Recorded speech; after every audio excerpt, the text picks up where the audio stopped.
myself. Oh no, give me that sound. Oh, I gotta go like Cobain. 8 years to the grave, gone insane. My blood got propane. How you gon' go and throw my name with shame? Already cross-faded, making it to the disco. I hate it, and you know how this goes. You framed it, picture painted in my room. This that real life shit, none of Zoom, got the scene in it. Make sure you're subscribed to JerCrispy.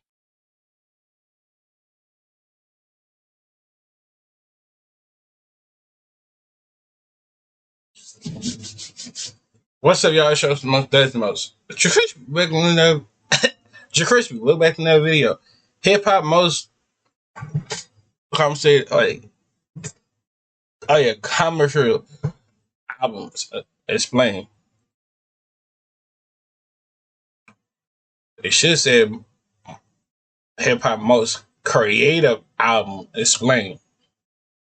Like control, like something like, bro, what the fuck is that word? You know, he know damn well he don't even know what the meaning of that word is. But all right, let's get it. NWA, Straight Outta Compton. NWA's 1988 debut, Straight Outta Compton, was the album that brought West Coast gangster rap to the center of American culture. It painted a vivid picture of life in Los Angeles, police harassment, poverty, and gang culture, with a level of raw detail that most mainstream audiences had never heard before. The track, The Police, quickly became the focus of the backlash. It called out law enforcement for racial profiling and abuse of power, and it was so direct that the FBI sent a warning letter to the group's label. Police groups across the country protested the song, and politicians used it as proof that rap music was dangerous. This marked one of the first times the US government openly responded to a rap record. The rest of the project followed the same unfiltered approach. Songs about gang life, survival, and economic struggle gave listeners a close look at conditions in Compton. MTV banned the video for the title track, which only boosted the group's reputation for being too real for mainstream TV. Critics accused the group of glorifying crime and misogyny, but fans argued that they were documenting the environment they grew up in. The cover was Eazy-E, pointing a gun toward the camera as the group looks down. It matched the music's confrontational tone and made the project feel less like entertainment and more like a statement. Even with bans and boycotts, the record went platinum and spread nationwide. Straight Outta Compton ended up bigger than just an album. It forced national conversations about censorship, race, policing, and artistic freedom. It established NWA as pioneers of West Coast hip-hop and set the stage for the rise of the gangster rap in the 1990s. Nas, Untitled. In 2007, Nas announced plans to title his 9th album. Yo, I'm gonna just keep it real with y'all. I never listened to Nas music like that, bro.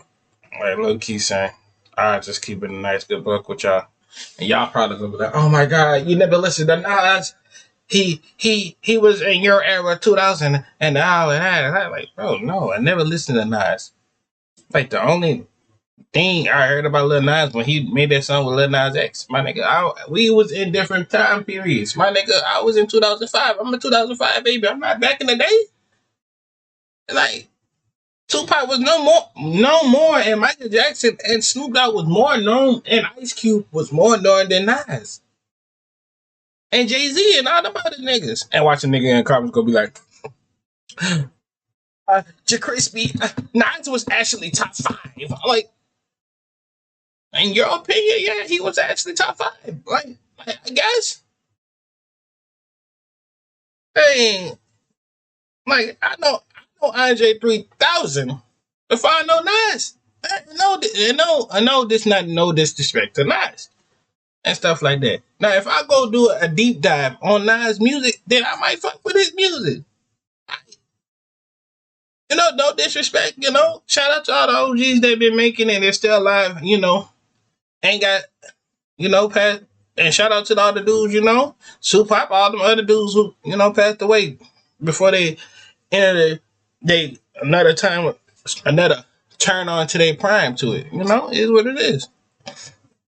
saying he wanted to take the power out of the slur. The decision immediately drew backlash from community leaders, politicians, and media outlets. Reverend Jesse Jackson called the title offensive, while New York Assemblyman Hakeem Jeffries urged officials to pull state pension investments from Universal, the parent company of Nas's label, unless the name was changed. Despite public criticism, Island Def Jam chairman L.A. Reid supported Nas's creative choice, But by May 2008, Nas decided to change the name to simply Untitled, saying that getting the music out mattered more than fighting over the title. Even without the word on the cover, listeners understood the original intent. When the album dropped in July 2008, it debuted at #1 on the Billboard 200. And man, too, that had to be the most. I don't know. So I couldn't put no big ass, stupid, dumbass. I don't know, son. I don't know. It might hit that, but I don't know. Seeing that, okay, remind me of slavery. Like, no offense. With over 187,000 first-week sales, and later went gold. The project included politically charged songs like Sly Fox, which directly criticized Fox News for racism and negative coverage of Barack and Michelle Obama during the 2008 election. Nas also joined a protest outside Fox's headquarters, the same week the album topped the charts. Between the original title, the cover art referencing slavery, and the lyrical focus on race and politics, Untitled became one of the most controversial albums in Nas's career. It solidified his role as an artist willing to confront social issues directly through his music. Tupacalypse Now. Tupac launched his solo career in 1991 with Tupacalypse Now, a debut that focused on racism, poverty, police brutality, teenage pregnancy, and drug abuse. The record stood out because it tackled subjects that were rarely discussed in mainstream rap at the time, using direct and personal storytelling. The controversy began after a 19-year-old in Texas killed a state trooper, and the defense attorney argued that Tupacalypse Now had influenced the act. Vice President Dan Quayle publicly condemned the album and pressured Time Warner, which owned part of Interscope Records, to pull it from the shelves. He claimed the record had, quote, no place in society. Critics singled out the track Soulja Story, saying its depiction of violence during a traffic stop echoed the real incident. Tupac defended his work, explaining that his lyrics were not meant to encourage violence, but to show what young black men experience daily. He pointed out that movies and TV regularly showed the same kind of content without facing the same backlash, arguing that rap was being unfairly... See, but no, that's the thing about it. Let me pause you right there before let Tupac finish. People would never ever bash and shame these movies. The movies could be the most garbage shit movie you ever saw in your fucking life. It could be having the most racist shit on that motherfucker. These niggas won't bash shame that. They'll bash shame the artists before they bash shame the freaking people who make the movies. But you know why? You know why they bash shame the niggas in the movies? Because they got paper. They got paper. And it's something else in the industry with that movie shit. That's why I said I couldn't be no actor. You gotta watch out for that. It seems like as music, but music, I'd say I'd rather listen to music than watch a movie. Just keep it real with you. Music is always gonna be something in general. Music make the movie look 10 times better. Make it sounds better. Make it improve better. Make everybody recognize. I'll give you a prime example. Shrek. I watched Shrek about last week on some stuff. Number one, when in the end of the song, tell me, y'all can't tell me y'all that I Believe song by Donkey is not blowing up on TikTok right now as we speak.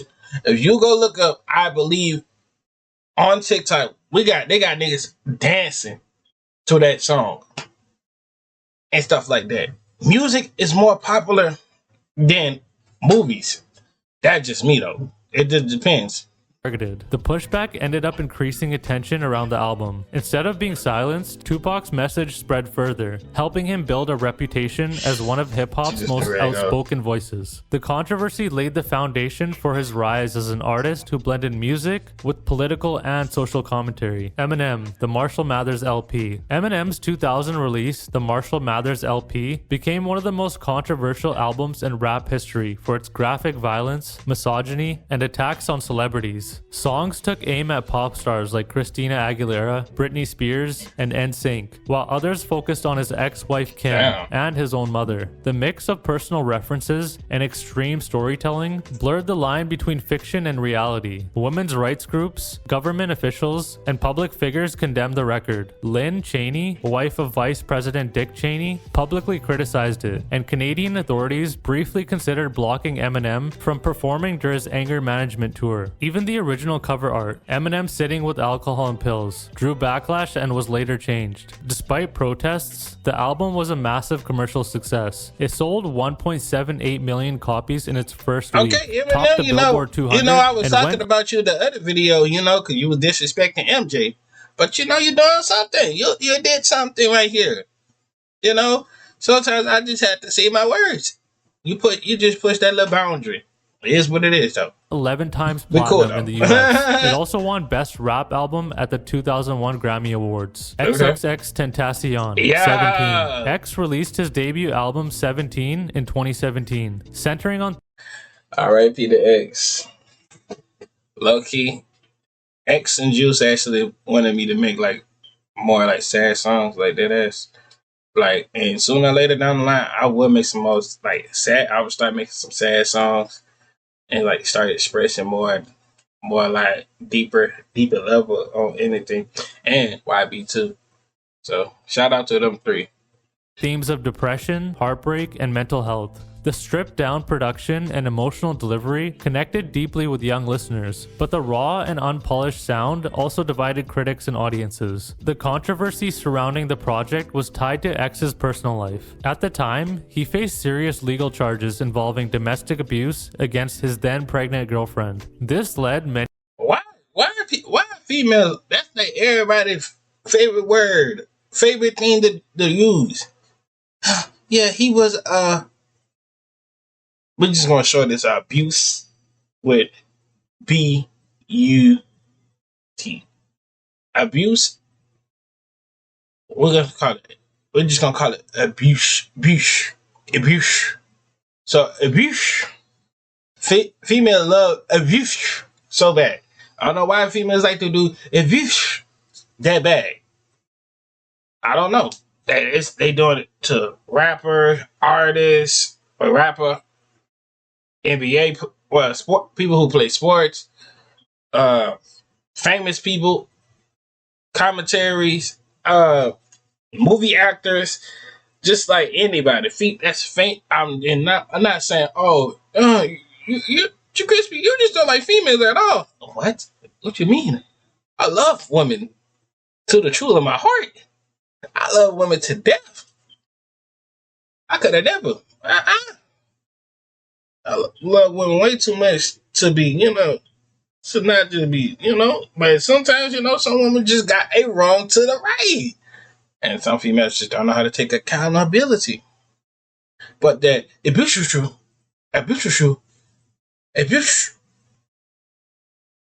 They love using that word. Manipulation. Oh, he's this and that. Damn. It is what it is, though. Some females win and some females just lose the court case. But hey, the court people would eat that up regardless. Even if you got no bruises. And we could talk about that another day, but it is what it is. Need to question whether his music could be separated from his actions. Spotify even removed his songs from promoted playlists under a hateful conduct policy, though the decision was later reversed after backlash from artists like Kendrick Lamar. Tracks like Jocelyn Flores, written in memory of a girl who had taken her own life after visiting him, drew both praise and criticism. The family of Jocelyn Flores said they were not consulted before the song was released, raising questions about how X used her story. Other songs such as F*** Love and Everybody Dies in Their Nightmares continued the project's focus on loss and despair. Despite the controversy, the album debuted at number 2 on the Billboard 200, sold 87,000 copies first week, and later went triple platinum. Songs like F*** Love became one of the most streamed tracks in SoundCloud history. 17 remains one of the most debated rap albums of the 2010s. Public Enemy, Fear of a Black Planet. Public Enemy's 1990 album, Fear of a Black Planet, expanded their reputation as one of the most politically charged groups in hip-hop. The project followed controversy from 1989, when group member Professor Griff made anti-Semitic remarks in an interview. The backlash led to his removal under pressure from Def Jam and community leaders, though he was later reinstated, fueling further debate about the group's direction. The album addressed race, media, and inequality with songs that directly challenged American institutions. Fight the Power, first released on the soundtrack to Spike Lee's Do the Right Thing, became both an anthem and a lightning rod for criticism due to its attacks on cultural. Oh, it's called Damn, I called it controversial. It's criticism. I don't know what I'm saying. I be mixing up my words sometimes, though. I be trying to like read Elvis fast, Presley and John Wayne. Burn Hollywood Burn called out racism in the film industry, while 911 is a joke criticized poor emergency response in black neighborhoods. Even the title, Fear of a Black Planet, sparked controversy. Chuck D explained that the phrase represented how society constructs racial divisions to preserve power, not a biological truth. He framed black pride as an act of self-defense against systemic inequality. The record became a landmark in hip-hop by showing how rap could function as activism as well as music. While it stirred outrage, it also reinforced Public Enemy's role as outspoken truth tellers and cemented their influence on socially conscious rap. Chief Keef, Finally Rich. Chief Keef released Finally Rich in December 2012 at age 17. Introducing Chicago drill music to a national audience. The album's tracks like Love Sosa and I Don't Like highlighted violence, gang rivalries, and life on the South Side, which drew criticism for glorifying crime, while supporters saw it as an authentic reflection of his environment. One of the most controversial aspects was Keef dissing deceased rivals in his lyrics, including Tuka, a teenager killed at a bus stop in a suspected gang-related incident. This type of direct reference to the dead influenced a trend that later became common in drill rap. Keef's own legal troubles also fueled the backlash. In December 2011, before the album dropped, police responded to reports of shots fired and said Keef pointed a weapon before fleeing. He was arrested, charged with aggravated assault, and sentenced to house arrest, during which he filmed the I Don't Like video. The song gained national attention after Kanye West released a remix, pushing Chief Keef into the mainstream. Despite concerns from community leaders and critics, the album reached a wide audience and played a major role in shaping drill music's rise. Insane Clown Posse, The Great Milenko. Insane Clown Posse released The Great Milenko in 1997 through Disney-owned Hollywood Records. Hours after it hit stores, Disney pulled the album and dropped the group from the label. The company said the decision was based on explicit content and violent themes, though it came after criticism from groups like the Southern Baptist Church. The sudden removal fueled national headlines and debates about censorship. Fans saw it as proof the group was being unfairly targeted, while critics pointed to the horrorcore lyrics, graphic violence, and anti-establishment themes as reasons the album was unsuitable for Disney's brand. Despite the controversy, The Great Milenko continued to sell through other distributors and eventually went platinum in 1999. The backlash strengthened ICP's reputation as outsiders in hip-hop and deepened the loyalty of their fan base, the Juggalos. Ice Cube, Death Certificate. Ice Cube released Death Certificate in October 1991, months before the Los Angeles riots. The album was divided into two sides: the death side, which depicted gang violence, drugs, and poverty, and the life side, which promoted black pride and cultural empowerment. Several tracks sparked major controversy. Black Korea was condemned for its threats towards Korean American shop owners following the killing of Latasha Harlins, and No Vaseline became infamous as a diss track against NWA. The album cover, showing Uncle Sam on a morgue gurney, added to the backlash. In the United Kingdom, Black Korea and No Vaseline were removed from the release due to concerns about inciting racial tension. In Oregon, stores were banned from displaying Ice Cube's image. Despite limited promotion and censorship, the album debuted at number 2 on the Billboard 200, sold over 105,000 copies in its first week, and was later certified platinum. 2 Live Crew, As Nasty as They Wanna Be. 2 Live Crew released As Nasty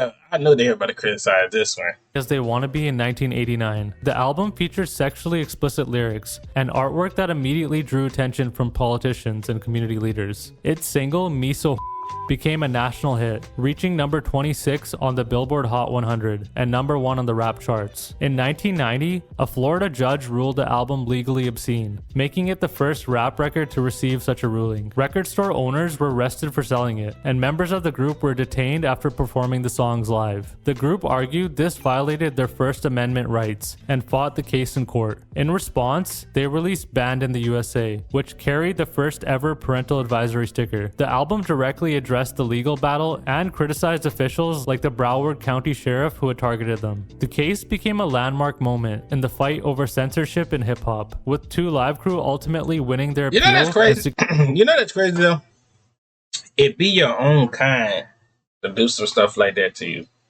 That's crazy. Securing broader protections for rap lyrics under free speech. Tyler the Creator, Goblin. Tyler the Creator released Goblin in May 2011 as his major label debut. And this is actually a good ass album. I'm not gonna hold you. When I sat back and listened to this whole album before Chromacopia dropped, this is actually a good ass album. Album featured violent, misogynistic, and provocative lyrics that drew immediate backlash. Songs like She were criticized for glorifying stalking, while the viral video for Yonkers, which showed Tyler eating a cockroach and hanging himself, sparked further controversy. The track Radicals became a flashpoint in 2019 when a student at the University of South Alabama wrote its lyrics in a library and was accused of making threats, showing how the album's content continued to spark debate years later. Tyler also faced restrictions abroad. In 2015, he was temporarily banned from entering the United Kingdom due to his lyrics, and he cancelled a planned tour in Australia amid similar controversy, though he was later allowed to perform in both countries after the bans were lifted. Despite these challenges, the album broke Tyler into the mainstream and established him as one of the most polarizing new voices in rap at the time. Snoop Dogg, Doggy Style. Snoop Dogg released Doggy Style in November 1993, only months after being charged. Because it's a doggy world. Come hop in my garage.